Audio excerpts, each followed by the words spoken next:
This is Joe Hellerstein. I'm here with Moriel Bareli on the podcast Cup of Joe. Welcome Thanks to the DABRU studio. Thank you. I want to start by introducing the book that you wrote. The book, Moriel is the author of the book called Beini Uvencha, Sichot im Muslimim, which is translated as When a Jew and Muslim Talk. Right. So it's not a direct translation, but right. It's the same idea. Yeah, that's the way it is in translations. You don't want to do a direct translation. Tell me a little bit about the book, where, how you came to write this book and what's it all about. So first of all, I think this book is really, really important because it opens people's minds to kind of look at what's called Israeli-Palestinian conflict in a totally different light, totally different angle. And it's so important because in order to deal with the situation, you have to know what you're dealing with.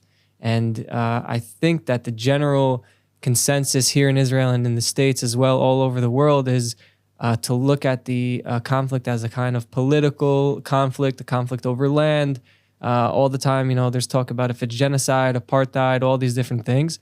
But in the end of the day, I don't think too many people are actually going down deep to the real roots of this so-called conflict.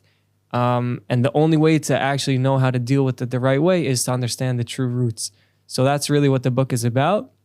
But it's talking about these things not from an academic or research perspective, although I do bring, of course, sources and things like that. But it's more of a story of how I kind of found out all these things through conversations that I've had with Muslims from around the world, mostly here in Israel and all over the Middle East. So that's why it's called When a Jew and a Muslim Talk, because once I started talking to them, I started figuring out that there's really something deep underlying this whole Palestinian, so-called Israeli-Palestinian conflict that I need to dive deeper and figure it out. So if I give you an example, first of all, I started learning Arabic about 7 years ago by myself through YouTube and different applications and books. And one app that I found, it's a language learning app that you just talk to people that you want to learn their language. So I made my profile that I speak English and I want to learn Arabic, and then the app shows me all the Arabic speakers who want to learn English. And I just started speaking with Arab-speaking people from all over the world, even here in Israel and from Gaza. Even right now, I can open the app and talk to people who right now are in Rafiah. This is one guy I spoke to about a few weeks ago. And he says, here, listen to this drone that's like right above my house. It's just crazy that today you could, with technology, you could speak to anyone. So people from Gaza, from Jenin, Shechem, and also from the countries around us, Lebanon, Syria, Jordan, Egypt, Saudi Arabia, basically everywhere. And a lot of the conversations, at first I was focused on learning Arabic, but very quickly it got into these topics that I wasn't expecting. For example, I spoke to this one guy from Gaza. This was back in 2016. And if you remember, there was they called it the knife intifada. Mm-hmm. There were a bunch of stabbing attacks and like hit and runs and things like that, and mainly in Yerushalayim, in Jerusalem. And before that, I was talking to this guy from Gaza, and we kind of decided, let's not talk politics. Let's keep it clean. I'll help you learn English. You help me learn Arabic, and we'll leave it at that. This is an app that people join this app in order to learn languages. Yeah, it's for all languages. But you're only talking with one person at a time? It's basically like WhatsApp. You could scroll through the contacts over there. You could search, for example, people from Egypt or Lebanon or Syria or whatever, or and then you just text people. You can send a voice message. You could call them through the app. Right. So this one guy from you developed relationships with people, particularly Arabs, through this app. Yeah. And you can have a conversation with them in Arabic. I'm assuming the conversations were all in Arabic. Mostly Arabic or English, and some in Hebrew. Mm-hmm. I'll get into that a little bit after. About So this guy from Gaza, after there were a few terrorist attacks and this knife intifada, and I don't remember exactly what happened, but he got upset about something, and he told me, "You Israelis are stealing our land and killing our women and children."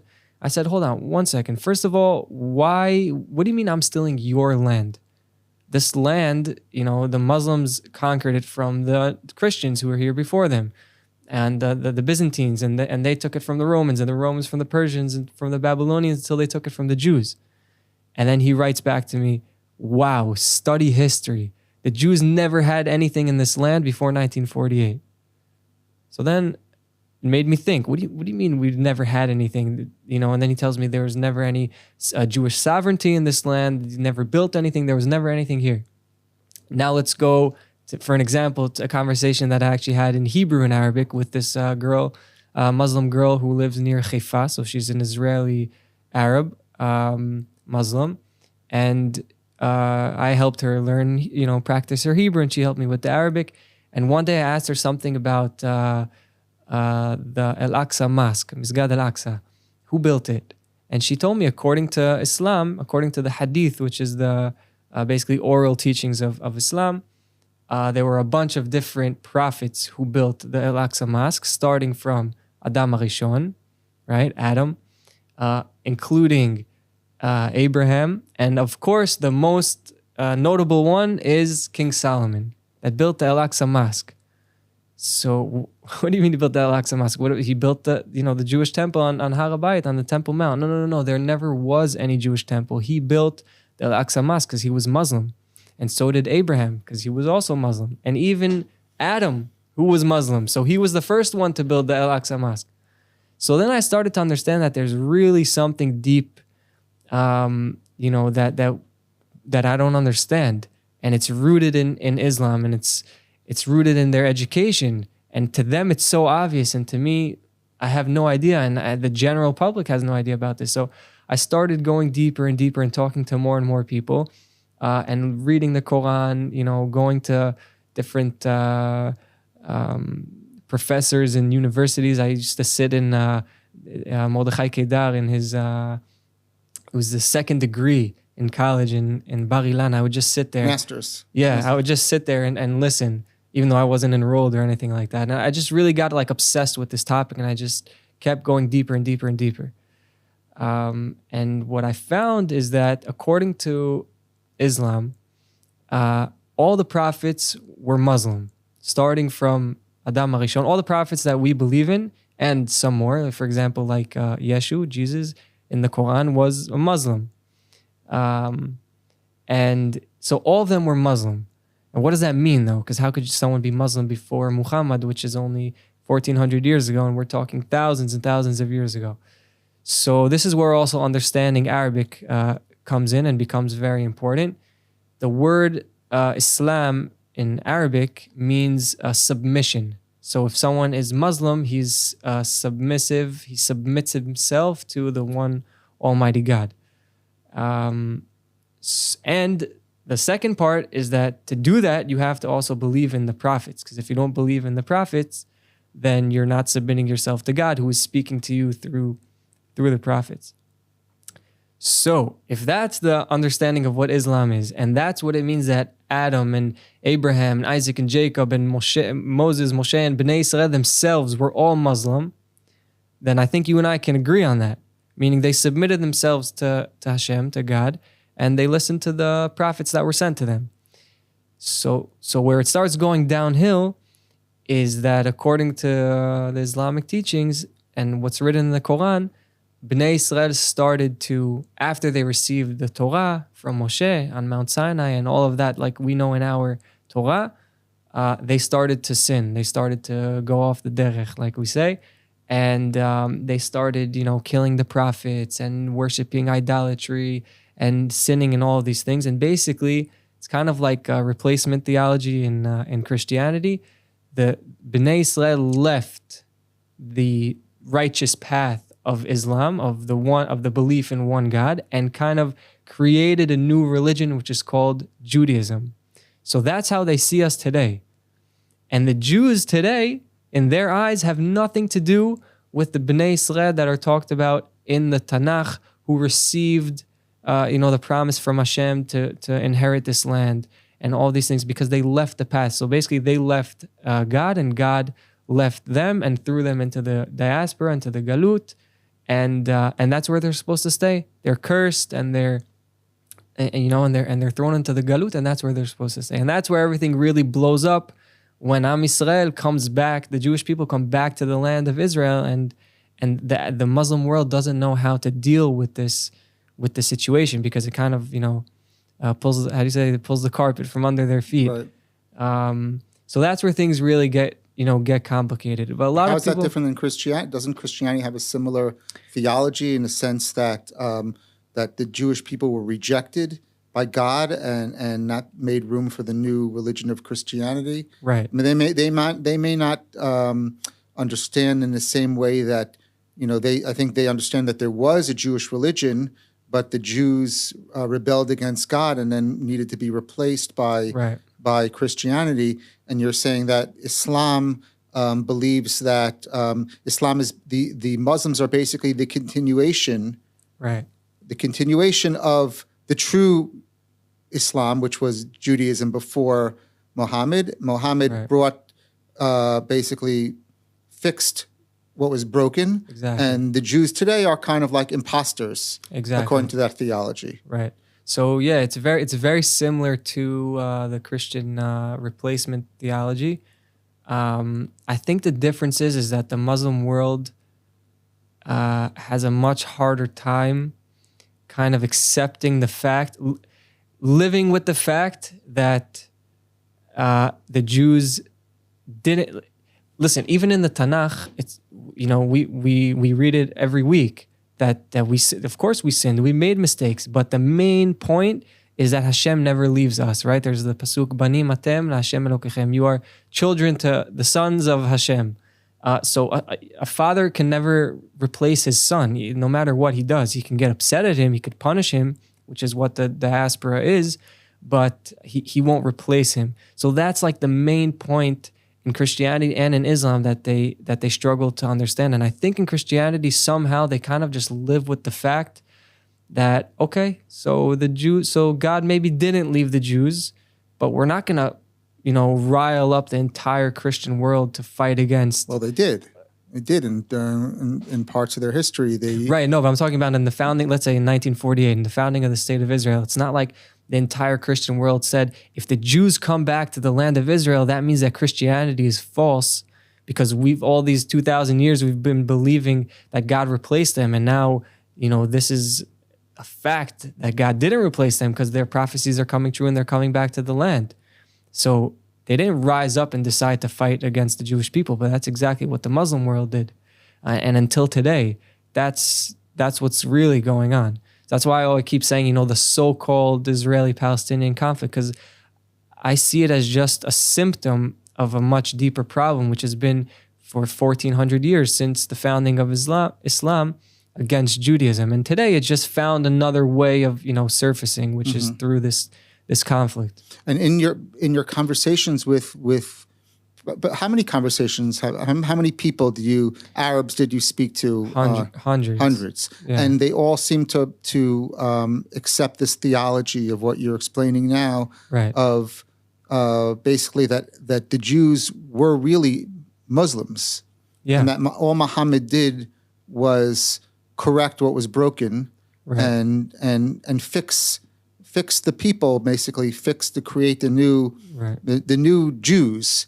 Or not, they don't call themselves Jews, probably because that would be a contradiction to their theology, but the new chosen people. Right. So first of all, this isn't like a consensus thing in a certain type of Islam. This is what is written in the Quran. This is what is taught in all of the teachings. There's no way around it. You can take this information and say, okay, now what do I think about this? What do I want to do about this as a Muslim?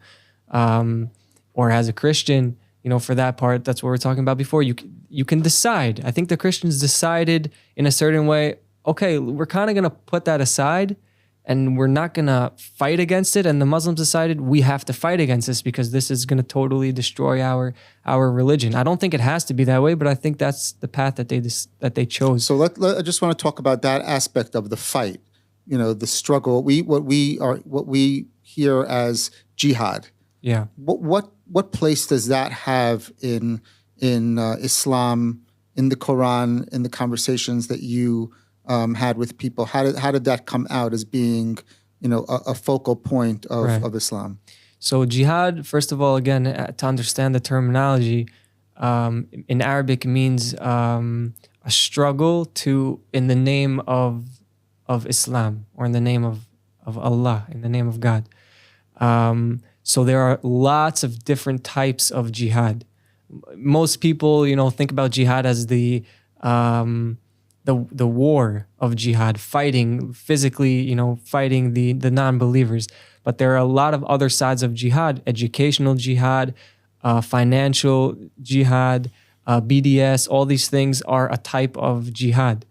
So even just educating your children to be good Muslims in a perfectly, okay way, not doing anything bad to the world, that is also considered jihad. So it has a lot of aspects.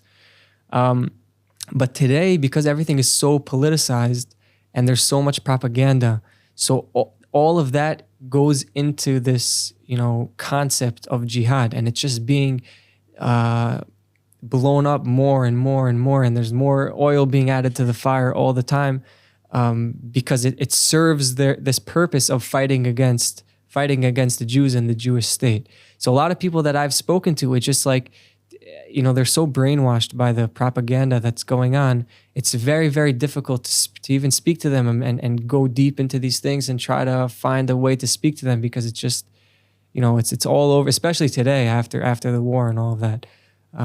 So it's very difficult. But a lot of them don't see it as like, oh, I'm a jihadist. It's just, this is the way that they grew up. This is what they understand, and this is the way they live their life. I actually just spoke to someone from Qatar. They're big funders of Hamas. So through the app. Right now, the brokers of the discussions on the release of kidnapped people in sounds Gaza. Like a great idea. Mm-hmm. So I literally just spoke to someone a few weeks ago through this app from Qatar, and it was funny. We did like a video call, and he didn't know that I'm Israeli or Jewish. He thought I was American. So I was speaking to him in Arabic, and he said, "Where are you from?" I said, "I'm from New York. I'm American." He's like, "You're not. There's no way you're just American." He's like, "You look a little bit like you're Semitic, like from this area. You sure you're not Arab or something else?" So I said, "Yeah, I'm Jewish. I'm Israeli. I'm from Israel." You weren't wearing a kippah? No. And so he kind of was like taken back. And then I say, "So what do you think about Israel?" And he's like, F Israel or whatever. And then I said, "So what, you support Hamas?" And he says, "Of course." And he said it in such a way that it was such a simple, like for him, it literally was like, "Yeah, what do you mean? Of course I support Hamas. What do you mean? It's like I wake up in the morning and brush my teeth." So you understand what I mean? It's not, sometimes we look at it from the outside like, oh, there's jihad, oh, there's radical Islam. It's literally a part of their life and their education for so many years, and fighting against the Jews, who are basically, one of the biggest enemies of Islam, and that's what they've been taught for so long. It's so for them it's natural. And you see it not just in Hamas teachings, in the Palestinian Authority teachings. You see it all in the commentaries from hundreds of years ago. That's why I would say it didn't start from 1948 or 1917. You see this back in their teachings and writings, that the Jews are cursed. They're a cursed people. They've always been horrible people. There was this group chat that I was in the app, and I wrote, why. They didn't know I'm Jewish or whatever. I just wrote there, why did Allah send so many messengers, prophets to the Jewish people, to Bnei Israel? Why specifically to them? And then I said, because I know it says in the Quran, there's a verse that says that Bnei Israel were the chosen people. right? But were in past tense. And the Jews, they're a spin-off of what we explained before, and now they're no longer part of those chosen people. So a bunch of people start writing in this group chat. Why did he send so many messengers? Because they're the worst nation on the face of the earth. Because if you have an illness, you're going to send all of your doctors to this place. So you can see that this is, and there's people from all over the world. There was one guy from India, one guy from England, someone from Egypt, someone from here with the Palestinian flag next to their name. So, I'm not saying that every single Muslim believes this. And I think it's also mostly in the, Arab Muslim world where this education is really strong.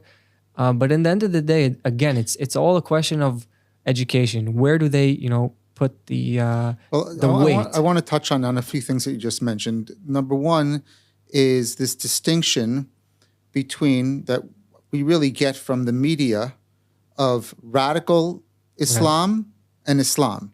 Is there such a thing as non-radical Islam? And what are the distinctions there? We tend to put things in our own understanding. So we have, we can talk about fundamentalist Christianity. We can talk about, lahavdil, Yahadut Haridit, or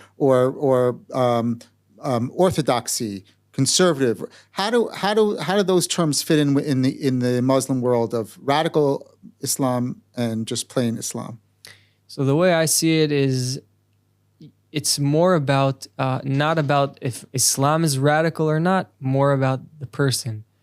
So there are concepts and teachings of Islam, and the person who is, getting this education, it's really, if he's gonna have a what's called a tendency to, move towards this direction or move away from it and find other things. There are also beautiful things that are taught in Islam, and focus on those things. There's one side of the page that says the Jews are like this and like that, and there's another side of the page that says you need to be respectful to every person, and you can't forcefully convince someone to convert to Islam. So everyone puts their focus on something else. Of course, in places where the general population is radicalized through radical teachings, and you have a lot of terrorists coming out of a certain area because it's the mosques are teaching it and the schools are teaching it and how to kill Jews and things like that. And of course, you're going to have more radical people. So again, I think it's all a question of education. You can take a certain group of Muslims, even from, let's say, Gaza. You take the little kids, and if you raise them from the second that they're born and teach them to love and respect people, then most of the chances are they're not going to go kill Jews. But if you teach them to kill Jews, they're going to kill Jews. Right. But the question is, what does Islam teach about that? I mean, you're a Muslim, and you want to give your children an authentic Muslim education. What are they going to learn?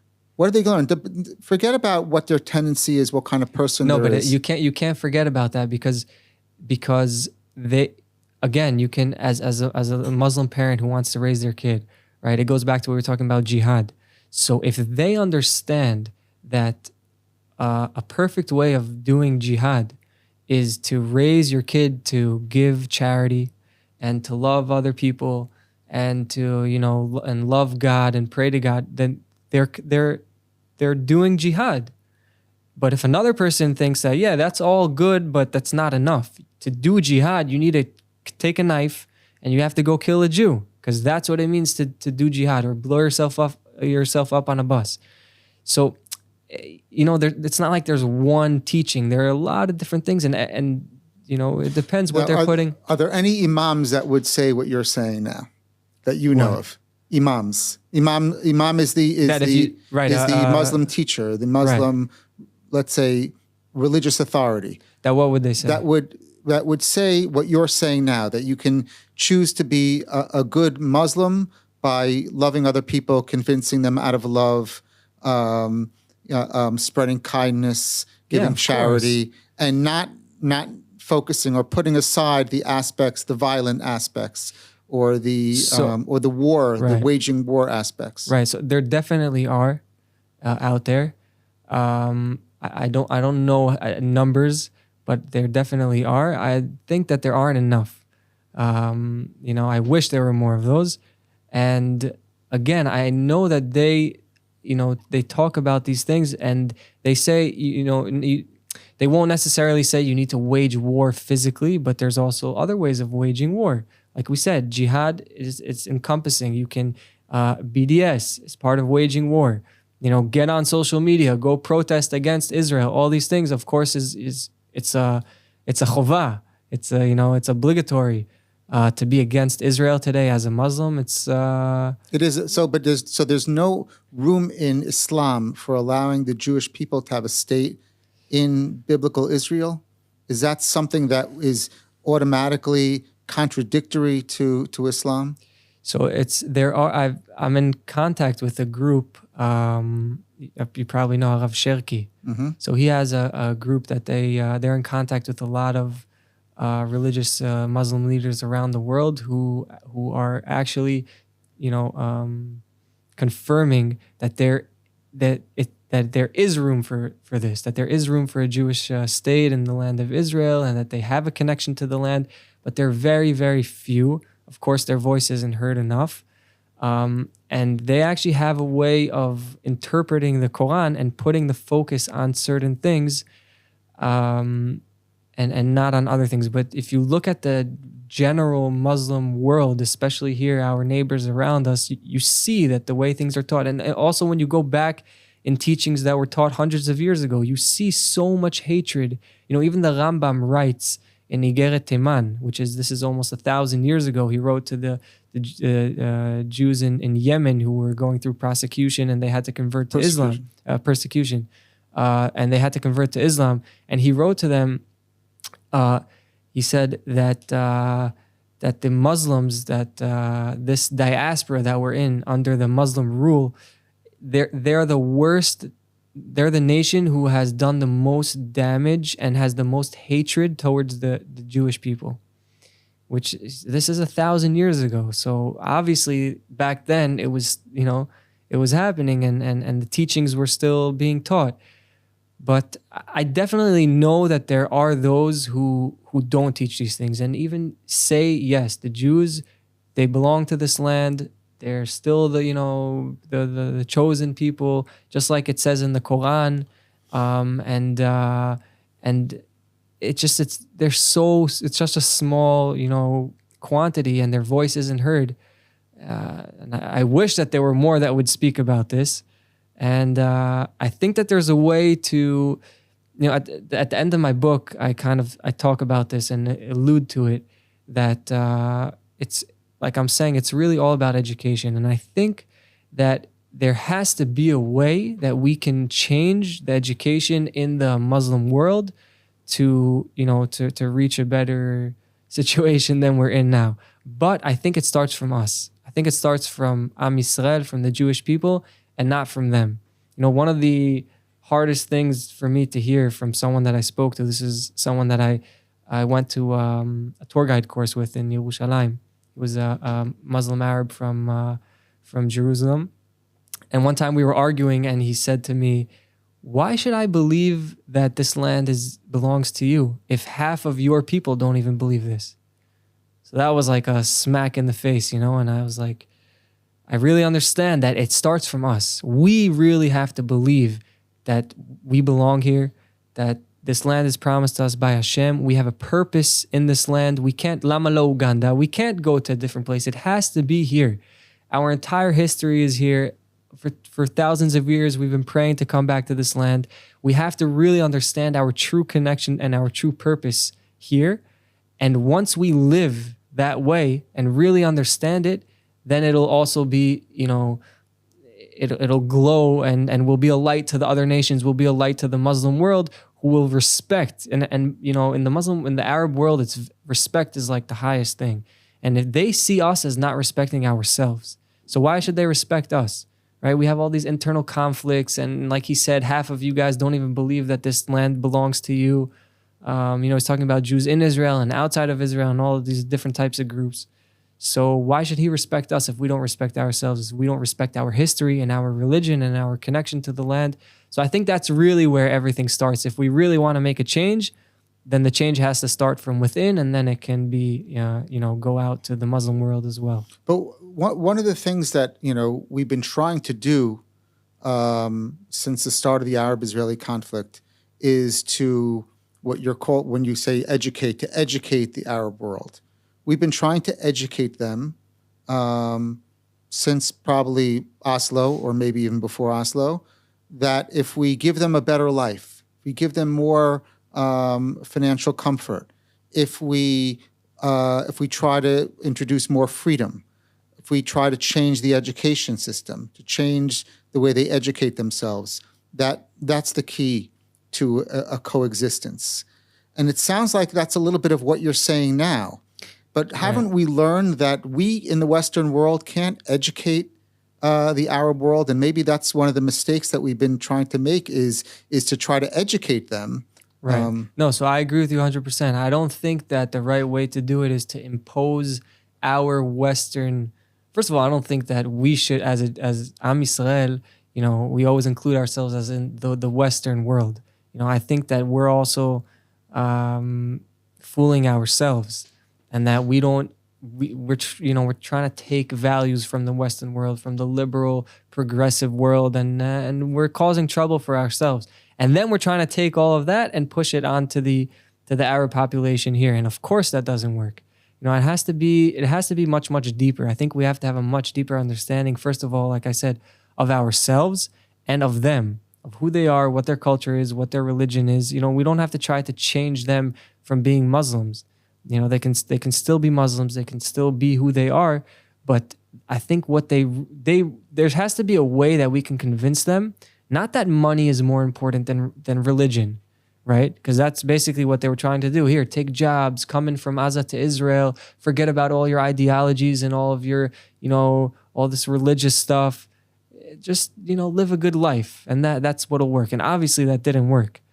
But I think there's a much, much deeper point, which is that point that we were talking about before, that they believe that, we left God and God left us, and that's what gives them the power to be Muslims, is that the Jews are out of the story, so now the Muslims are in. And I think that that's really like the main point that's a conflict. And if somehow we can convince them that that's not true, that there is no conflict, the Jewish people, our whole goal is to be a light to the nations, to be a blessing to the nations, and whoever connects with us gets that blessing back in return. And whoever fights against us and curses us gets cursed in return. So our whole purpose is to really be a nation who facilitates blessings to the other nations. And they're fighting against us because they believe that the only way that they can really be Muslims is by us not being here, and by us not, there being no Judaism in Israel or even all over the world. I don't know how it's possible to change that, point, but I know that it has to come through us. We have to change that point in our education, in our hearts, in our minds, and then I know that it'll resonate with them as well. It's something a little spiritual. It's not very concrete, but I know that that's the main point that's not being focused on at all. And that's the educational change that needs to be made, not trying to convince them that they're better off, having a good job instead of being a good Muslim. That's not what's going to make a difference. Now, we've been talking a lot about the world of Islam and your conversations with Muslims, but we know, like, for instance, there's another group, a political group out there that started, or even before the PLO, and now is the Palestinian Authority, that is, purports to be in control of certain areas of Judea and Samaria, and now being talked about to possibly come in and be some kind of governing body in Gaza after the war. What's the difference in ideology between what we're told is the secular, Arab a political view of the Palestinian Authority, which seems to be just as vigilant and just as violent, and then the Islamic parties or the Islamic ideology? I don't really think there is a big difference. If you look at their charters, they're the same in the sense that they want to purify this land of the Jewish people. You see that what they teach on the Palestinian TV and media and in their mosques, and it's basically the same stuff. You know, there's been countless terrorist attacks from officials in the Palestinian Authority. So it's not really about Islam then. What if these are supposedly secular people? Right. Are they? Well, first I'll explain. Are they secular? Or is it just a political stance? So when you say secular, right, what do you mean? Usually we say, there's religious and there's secular, but in the Muslim world, it doesn't really work like that, right? For example, someone who drinks alcohol and doesn't pray 5 times a day and doesn't keep the fast of Ramadan, so he would be considered a not religious or a secular Muslim, right? So, for example, I know someone like that, and you've had conversations with people like that also. Yeah. Okay. So this is someone that also I went to in the tour guide course that I was with. He was Israeli Muslim from Yerushalayim, from Jerusalem, and he would drink alcohol and he didn't fast, he didn't pray, he would chase after girls all day, all the things that he's not supposed to do. So you'd consider him secular. But I uploaded a video on YouTube or whatever talking about this whole topic, and he got really upset at me. He sent me a message. He said, "How dare you speak about Islam, and the Prophet Muhammad? Talk about things that you understand. Talk about Judaism. What are you talking about Islam?" And he got really, really upset. And I'm sure that if it kept going, he would get more upset. And I don't know what he would do to me one day if he got upset enough. And you can really see that it gets fired up inside of, it's like it's in his blood. So even though he doesn't keep the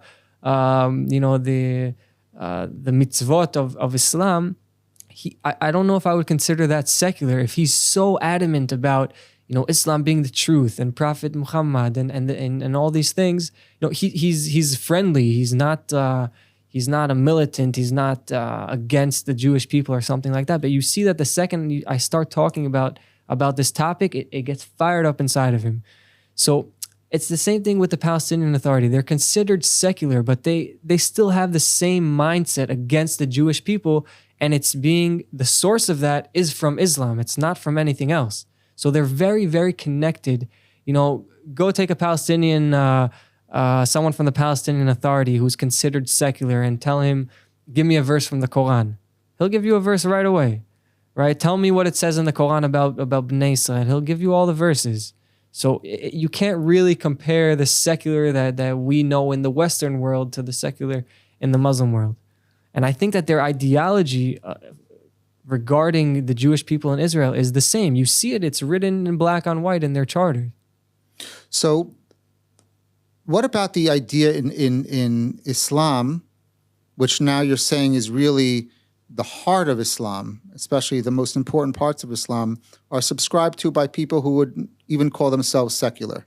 How does the idea of the Prophet Muhammad and emulating the Prophet Muhammad, trying to almost copy the lifestyle or be like the Prophet Muhammad, how does that come into the ideology based on your conversations? I haven't had specific conversations about that, but I know that there's a concept in Islam that you're supposed to, kind of copy the Prophet Muhammad, and that's, the proper way of life. And a lot of the teachings, basically the hadith, which is the oral teachings, is things that were said in the name of Muhammad or things that he's done. And from that, they learn how to act in life. But again, it all comes down to what they put the focus on. For example, one person told me that he said, "How can you say all these things about Islam? We respect the Jewish people. We call you the people of the book. All these things, right?" And he says even there's a hadith about the Prophet Muhammad that he stood up when there was a funeral of a Jewish person that passed by. He stood up and respected. So, okay, beseder, that's great. So you're putting the focus on this, but how about the fact that he murdered and raped full villages of Jewish people in Saudi Arabia back in his time, right? And so it all depends what you put your focus on. For example, the whole Palestinian Authority thing.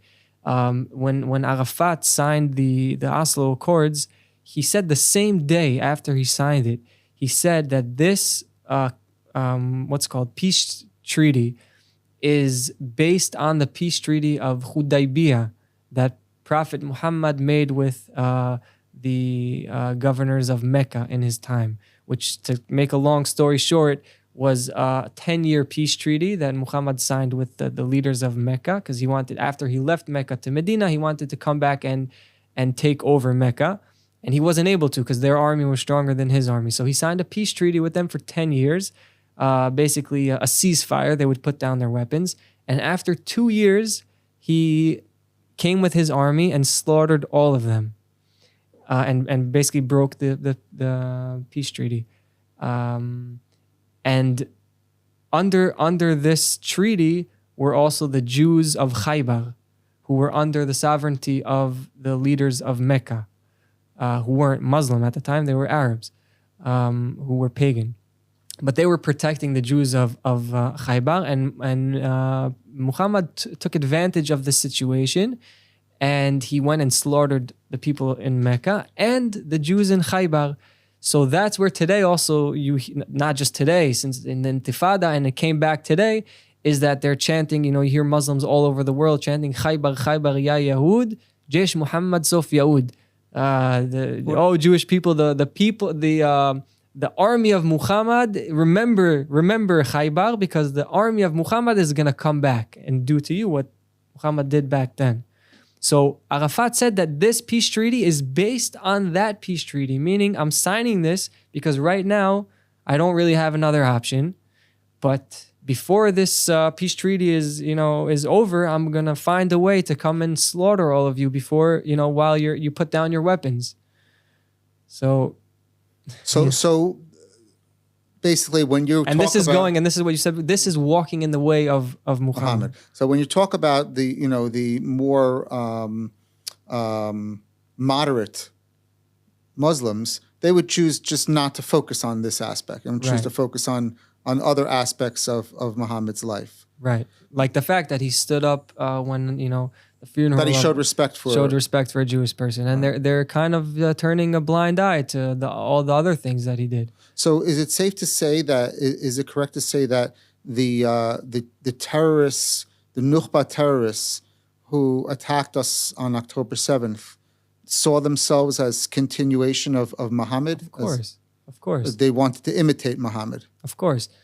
It's 100%. Mm-hmm. So let's say if we want to talk about mistakes that Israel is making or the Western world is making in terms of their relationship with the Arab world and the Muslim world, we talked about trying to change the education system, and trying to strengthen our own belief, our own right to the land.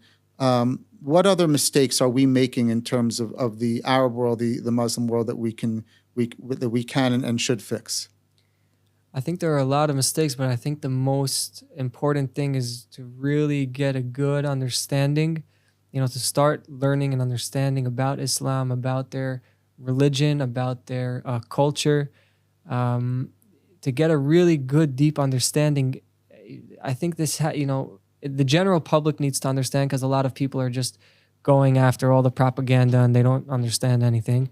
And I think the higher ups as well, a lot of people in our government and in the United States, I don't think that they have a deep enough understanding of the Middle East, of the way things work here, the cultural differences, the religious differences, the ideological differences. It's endless, and but it has to.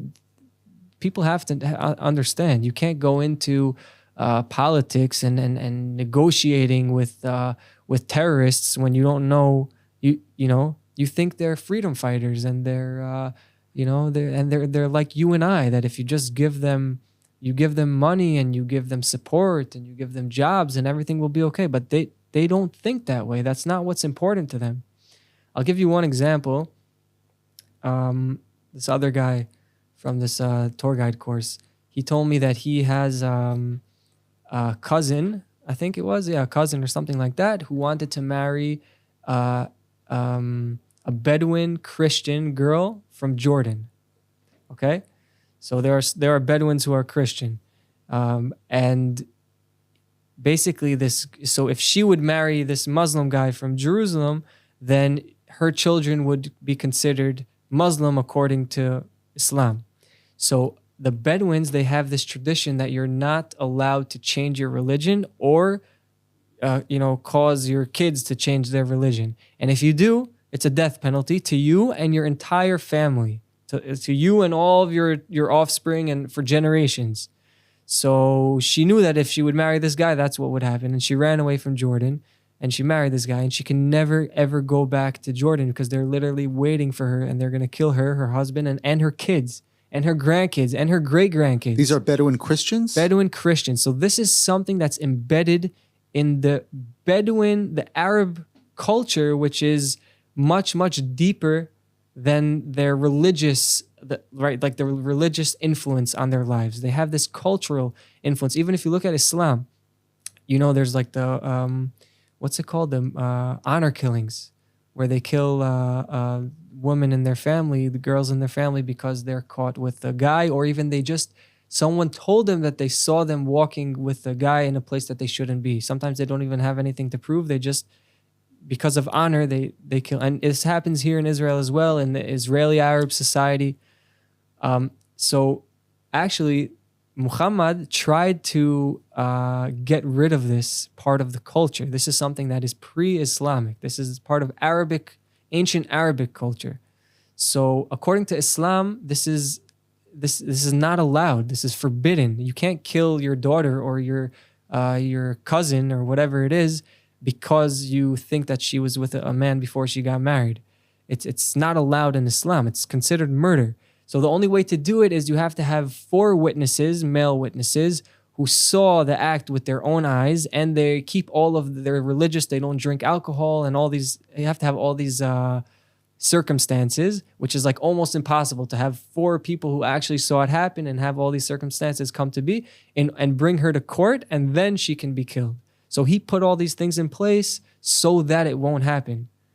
But it didn't work. And we see even today that it's happening all over the Arab world. And that's being done not according to Islam. It's being forbidden in Islam. This is pre-Islamic Arabic culture. It's part of their way of life. So these are things that, if people don't understand this, they don't understand the way that they live, the way that they think, the way that they act, what causes them to do certain things or not do certain things. And we think it's like, what's important to you and I? Family, our loved ones, so money so that we can support our loved ones. But for them, no, honor is much more important. They'll kill their daughters for honor, right? They'll kill their family if they switch religions.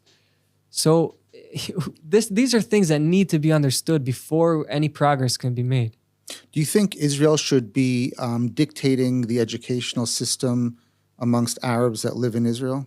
In Israel or in Israel? Well, let's say both. Well, let's start with this. Should Israel annex Judea and Samaria? I think so. Look, I'm not, I obviously don't know all the different, there's so many things that go into it other than the international law and all these things that, you can disagree with them on. But there's a financial, you have to look at it from the economy perspective and security, how you're going to make all these things work. I don't know all about that, but ideologically, I think, of course, that they should be annexed. I actually have an idea. Let's put this out there. Maybe someone will take the idea. I think that the government needs to build a 7-star hotel somewhere down in the Negev or whatever, some open empty lands, and start going village by village and taking out. I don't know how many people this hotel can accommodate. Let's say 50,000 people. Just throwing a number out there. You take out 50,000 people from the village, if it's the entire village or sections of the cities. You take them out, you put them in this hotel, You give them the best food. They have pools. They can pray. They can do whatever they want. But they're going to put up a good fight, obviously, the people who are going to want to fight against the Israeli government.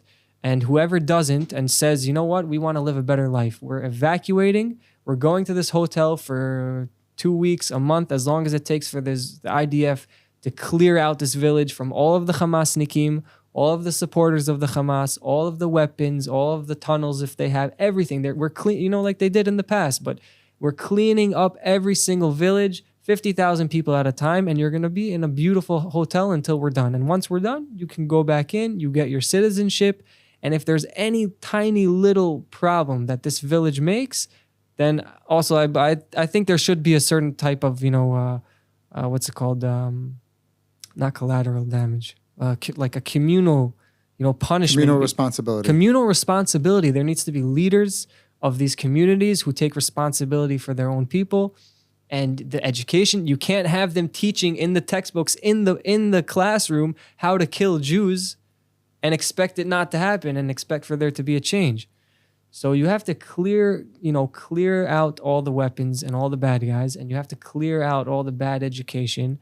And there has to be some kind of process that it's, we have to have like a 30-year plan of how we're going to make the situation better here.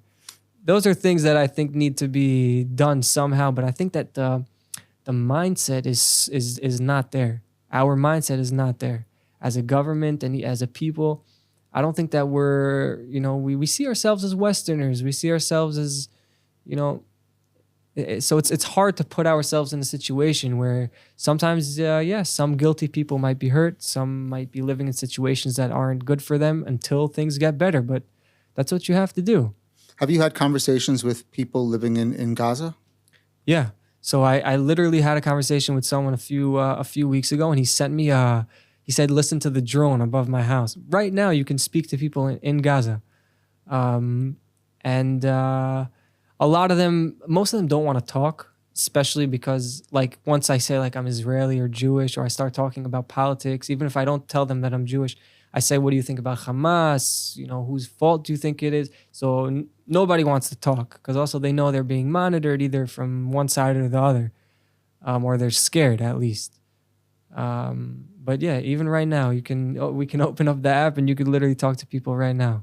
So based on your conversations, or I guess the feeling, because a lot of them are afraid to talk, is there support amongst the civilian population in Gaza for Hamas? And if so, why? I think there is, and I think there are those who understand that it's Hamas, it's Hamas's fault that they're in this situation. Look, on one hand, people always talk about the members of Hamas who committed the 7th of October. How do you decide who is a part of Hamas and who isn't? And who supports Hamas and who doesn't? There were thousands of people from Gaza that came across the border. Some of them are not, officially affiliated with Hamas. They were just what we would call regular civilians, but they came across the border. They brought, containers of gasoline to burn people's houses and burn people alive and rape and all these things. So what do you consider? And when they brought back the hostages, and there's thousands of people in the streets cheering them on and smacking them on the backs, the hostages. So are they considered Hamas or not considered Hamas? Do they support Hamas or not?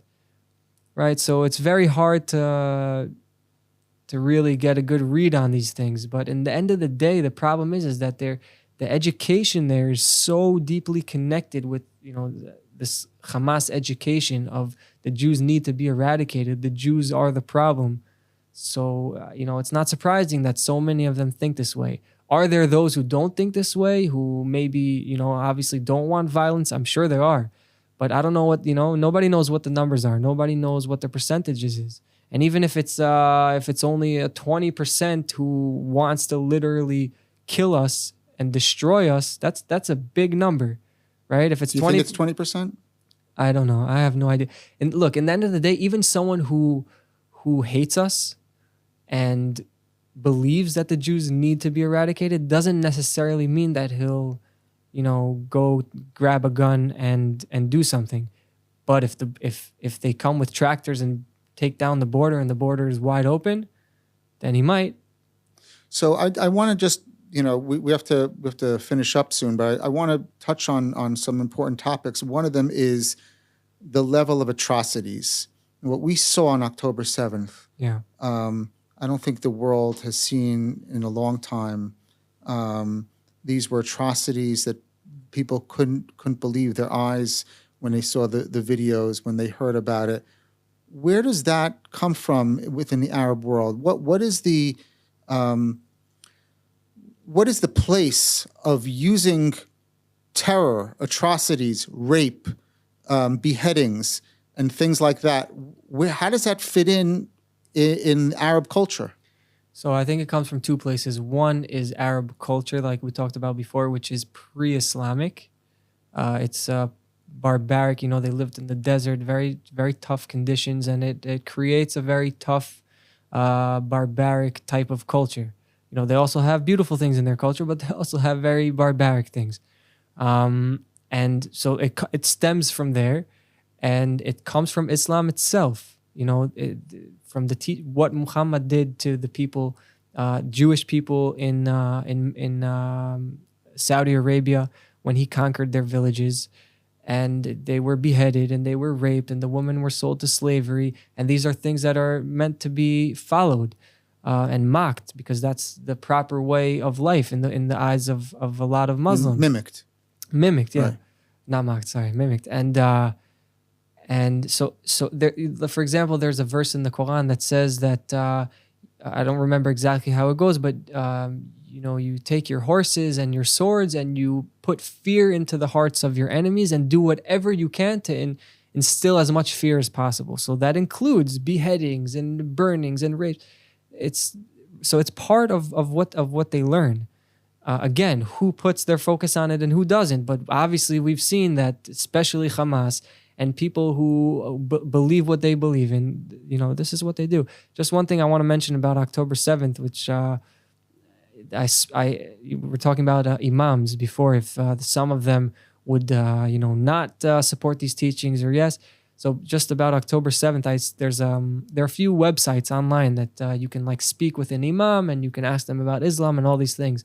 So in the book, I bring a lot of these conversations, because a lot of times I would have a conversation with, just regular people. And then I would say, I want to check this and ask an imam to see if this is something that just he's being taught or this is something, basic in Islam.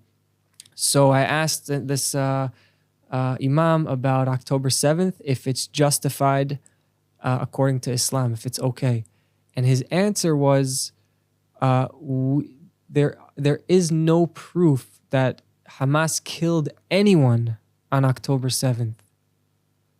And I was blown away. You have people who, what's it called? They don't believe that the Holocaust ever happened. And today you have people, a lot of Muslims, who don't believe that October 7th ever happened. And this is all just propaganda so that Israel can go in and continue committing genocide.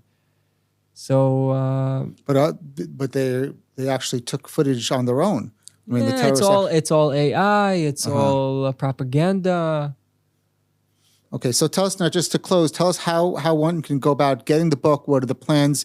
I know you're planning to have the book translated. It's already in process. Yeah. Where can we buy the book, and what's the time frame for the English translation to come out? Yeah. So right now the book is available on pre-sale. It should be published in about 3 months. Right, in about a month, the Hebrew version will be out, and the English version in 3 months, and it's available on pre-sale on my website. It's moriel-bareli.co.il, and everyone's welcome to support the publication process and purchase the book. Tell their friends and families, because I think this is really something that needs to get out there to as many people as possible. Okay, thank you, Moriel, for being with us. Thanks for having me. Let's hope that the world listens to you, to your conversations, educates itself. We can't necessarily educate other people, but at least we can educate ourselves, and hopefully we can see peace in our time. Amen.